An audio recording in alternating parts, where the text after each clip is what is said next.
Let's jump right into my top 10 fantasy comics. No, I'm joking. Why would I jump straight into a list of 10 comics when I can instead take some more time to recap and reiterate my disclaimers and caveats, the parameters I'm using in choosing these titles, have even more honorable mentions and arbitrary disqualifications, and then get to the list all in all to cover about 20 fantastic comics that are sitting here in front of me. So, of course, that's what I'm going to do. But in case you're a person who just wants to get to the list of 10 titles, which will have more than 10 titles, of course.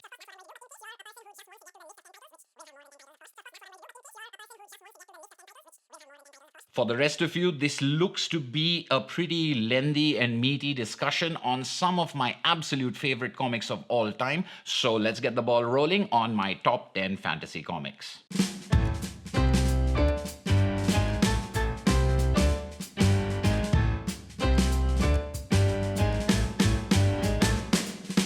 So a couple of weeks ago, I uploaded my almost top 10 fantasy comics, a video about the honorable mentions for fantastic comics that definitely have fantasy elements to them, but don't quite make my top 10. If you haven't seen that video, I'll link that up here and in the description below. But here's a quick summary, which I actually forgot to include in that video itself. 1. I think of fantasy as a supergenre. It contains a lot of subgenres like epic fantasy, heroic fantasy, magical fantasy, sword and sorcery, urban fantasy, dark fantasy, and these things can often intersect. However, to me, they're all fantasy. They all classify as fantasy comics, and those are the things I'm counting. So I'm not limiting myself to only one subgenre of fantasy. 2, there are hybrids with fantasy as one supergenre and maybe another supergenre or another subgenre, by which I mean things like sci-fi fantasy or horror fantasy. In most cases, although I would definitely agree that these are also fantasy comics, I'm leaving out hybrids. So I'm leaving out hybrids between fantasy and other genres unless it's dominated by fantasy, unless it's unquestionably much more fantasy than anything else by a fair amount. And I'm including all subgenres of fantasy. 3, and this is really the thing I forgot to clearly mention, what makes something fantasy for me is the element of magic. By this, I don't necessarily mean that someone's casting spells or doing magic. I just mean that there is something that is inexplicable in the world itself, something that is fantastical, something that is supernatural, something that is paranormal, which could mean that the world considers magic normal, but they don't explain it the way they explain everything else. So even where it is quote unquote normal, it's still something that is reliant on things that can't be explained or reliant on things that are not classified the way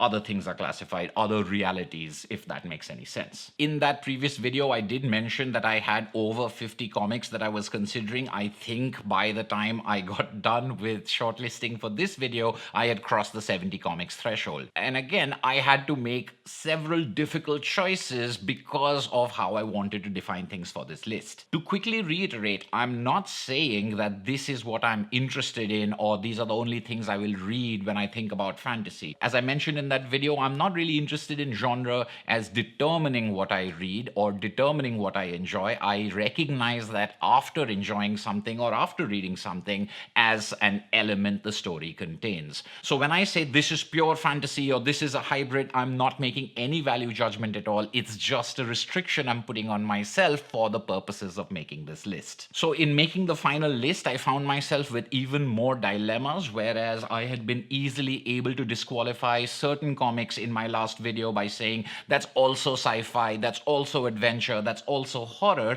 I now started thinking a little bit more complexly about fantasy. Is surrealism fantasy? Is magical realism fantasy? Both of those would seem to contain elements of things that are not normal, yet I found myself not classifying them as fantasy. Surrealism, because when I think of something that is surreal, I think that everything is bizarre, everything is odd. And the protagonists may or may not think of it as bizarre. It may be something purely for the reader, but that bizarreness or strangeness or disconnection isn't quite the same thing as the wonder of magic or the sort of beautiful unexplanation of magical stories. So you could think of something like Charles Burns's X'd Out as fantasy because it is truly bizarre and surreal, but I never thought that these were magical happenings or supernatural happenings the way that I would think of, say, something like the Miyazaki film Spirited Away, where there is a particular context out of which you're taken in order to get the fantasy world. The hero in X'd Out is definitely on a strange, dreamlike, hallucinatory journey, but I'm not quite sure how they relate to it, which parts of it they find truly bizarre, and which parts of it just have a logic the way dreams seem to do. Similarly, I also dismiss the comics of Thomas Ott, whom I love, because I'm not quite sure if the strangeness and the bizarreness in his stories, like Cinema Panopticon, like The Number, I'll put it here because I obviously am not going to remember it. I'm not sure if the strangeness in those stories is a magical strangeness or just something that we don't comprehend in other terms. I know I'm not doing a very good job of explaining this, so I'll fall back on the same things that I said last video. When I think of these comics, I don't think of them as fantasy comics. I do think of them as surreal, not real as far as my reality is concerned, and maybe not even real as far as the character's regular reality is concerned, but that break from that reality doesn't seem to be a magical one. It might be just metaphor. It might just be a form of the author expressing something that couldn't be expressed literally. And a similar sort of thing applies to magical realism. Magical realism, the way I understand it, is when you have a single or a limited set of magical things within an otherwise realistic world. This single element may or may not be recognized as magical. It may be treated as something completely normal, but to the reader, you've got that one little thing that doesn't fit in with the other thing, and a lot of the power of the story will come from the contrast or the juxtaposition of that one element to an otherwise normal world. So when I think about the Palomar stories by Gilbert Hernandez, for example, in his Love and Rockets series, there are definitely magical elements in it. A lot of it feels to me like reading a comics version of a Gabriel Garcia Marquez story, but I don't think of them as fantasy stories because these elements are far and few between, and they're not really explained, or they're not even examined by the characters necessarily as something totally bizarre or something very, very unknown to them. Now, I don't necessarily think that a fantasy story always has to transport you, although all good writing really transports you in one way or the other. And I'm not really a big fan of the emphasis on world building. Again, because I think all good fiction is about world building. It's about creating the stage on which the characters are going to play off of each other and bounce off of each other. The imagination required to think of, a whole new set of races, and the imagination required to think of a living room of a very lower income family, I don't think are different feats of imagination. It's a question of whether it can be visualized and whether it can be communicated. So world building is a fantastic thing in storytelling, but I don't think of it as an exclusive or a dominating thing for the creation of fantasy or the creation of science fiction, for that matter. A lot of surrealism, not quite fantasy. A lot of magical realism, not quite fantasy. Anachronistic mashups, not quite fantasy. So where do I put Sergio Topi? Where do I put the Beowulf adaptation by Santiago Garcia and David Rubin? What about Matkin's Ether? What about Jeff Lemire's Sweet Tooth? I have waded through so many comics, disqualifying them. I've also disqualified some books or series that I haven't completed, although there are exceptions to that as well. And foremost among that is Berserk, which a lot of people have told me is one of the best fantasy comics they've ever read, including a commenter on my channel who posted 10 minutes before I started shooting this video. I've only read the first deluxe edition of Berserk. I'm enjoying it, but again, everyone tells me that it really gets better from here on. And because there's so much to read, I think there are going to be 12 deluxe editions or 9 deluxe editions. I mean, it's a huge series and I've only just started, so I can't really judge it fairly right now. Along with all of these honorable mentions that are being disqualified for various reasons, I have two super honorable mentions. In my last honorable mentions, almost top 10 fantasy video, I kept disqualifying titles because although they had fantasy elements, although they were tinged with magic for sure, they weren't primarily fantasy. And as I kept saying, when I think of this comic, I don't think of a fantasy comic. My first super honorable mention today is sort of the opposite of that. It's the first comic I think of when someone says fantasy, but when I examine it, there is no magic in it. This marvelous alchemy is woven by David Peterson's Mouse Guard, a medieval tale of mice who have their own culture, who encounter nothing but predators in the world and have evolved a way of living and surviving in cities and towns with farms, supported by the armed forces, the Mouse Guard. The Mouse Guard stories are the tales of this group of mice who take on all the perils of the world, and it's just a beautiful comic. The way the world is presented, the struggles of these mice, the heroism they display, the bravery, the sacrifice, the courage, the loyalty, as well as the politics between the towns and the power structures, all of these things just reek of the best fantasy stories. However, there is, apart from the fact that they're mice who have a culture, there is nothing unnatural about this world. They go up against weasels, they fight crabs, snakes and owls present tremendous danger to them, and although it feels like we're reading Arthurian legend in comic form with mice, there is no magic. Mouse Guard was called out by a couple of commenters in my last video, and it was even pointed out that it doesn't really have any fantasy elements. So of course I can't put it on the list, but I still can't shake the fact that as soon as someone says best fantasy comic, the first comic I think of is Mouse Guard. And in typical fashion, my second super honorable mention is the opposite of Mouse Guard. This is a comic that is absolutely chock full of fantastical stuff. It is completely bizarre. Nothing in it is something that we recognize at all. In fact, it's one of the strangest comics I've ever read. I'm talking about Frank by Jim Woodring. This skates and maybe breaks through the ice as actually a completely surreal comic. So when I said that I won't consider surrealism, I shouldn't consider this because everything in it, including the protagonist, including his companions, are completely alien to us in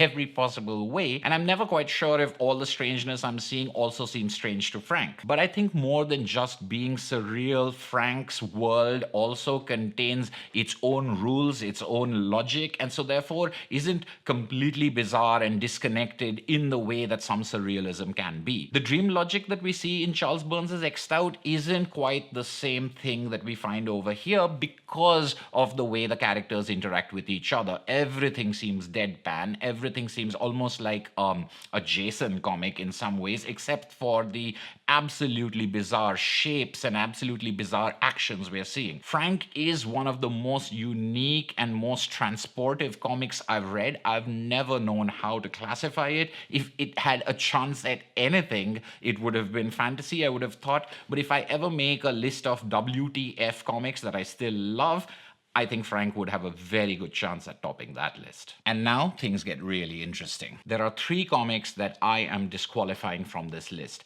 They are the best fantasy comics I've ever read. Anytime anyone wants to know which fantasy comics they should try out, these are the 3 I would say, and I'm disqualifying them. These 3 comics are The Sandman, written by Neil Gaiman and illustrated by various artists, Bone, written and drawn by Jeff Smith, and Little Nemo in Slumberland, written and drawn by Winsor McCay. I've talked extensively about these 3 comics and will continue to do so. You can find their playlists on my channel and I'll link them below. And there is no doubt in my mind that anyone in their right mind would select these 3 as 3 of the best fantasy comics ever made. I'm not going to get into why, but you can follow along with my wife and I in our Sharing the Sandman episodes whenever she finds the time to read the next volume. And you can check out all their playlists on the channel, which I think should make amply clear why I love these comics so much. But why am I leaving them out? To be clear, I'm not disqualifying them for any reason. They're just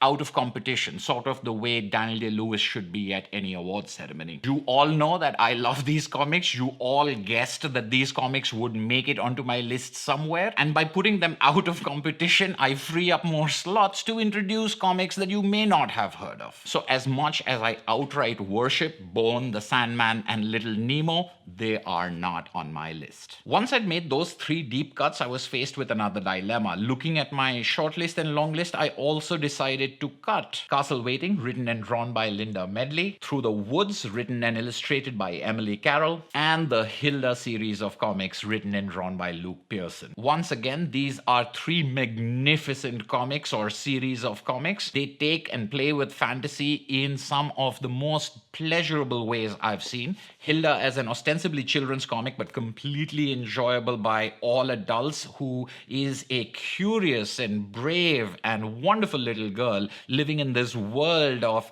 odd and magical things right next to everyday problems. And I featured this in my Best Comics for Kids video, and it's absolutely fantasy and it's absolutely fantastic. But because I've mentioned and talked about it before, I didn't want it taking up another slot, and that's why I'm leaving it out. Similarly, I talked about Through the Woods in my top 10 Gateway Comics video. This is a spooky yet lush and beautifully drawn collection of scary stories that feel like fairy tales, but the original dark versions of fairy tales, not the Baudelarized versions for children that became popular later. And I mentioned how poetic and effective this is in that video. Once again, I've talked about it before. It's excellent, but there are other comics that I haven't mentioned in as much detail, which is why it gets left out. And by now you know the drill. Castle Waiting has a playlist on this channel featuring Ashwita hosting her first and so far only solo What Is video with What Is Castle Waiting. I've also looked at the single issues, I've looked at the collected editions and which one to buy and which one not to get, because I just love Linda Medley's down home everyday look at fairy tale characters and life. This doesn't take place in the stories of fairy tales but at their periphery, and is a wonderful look at a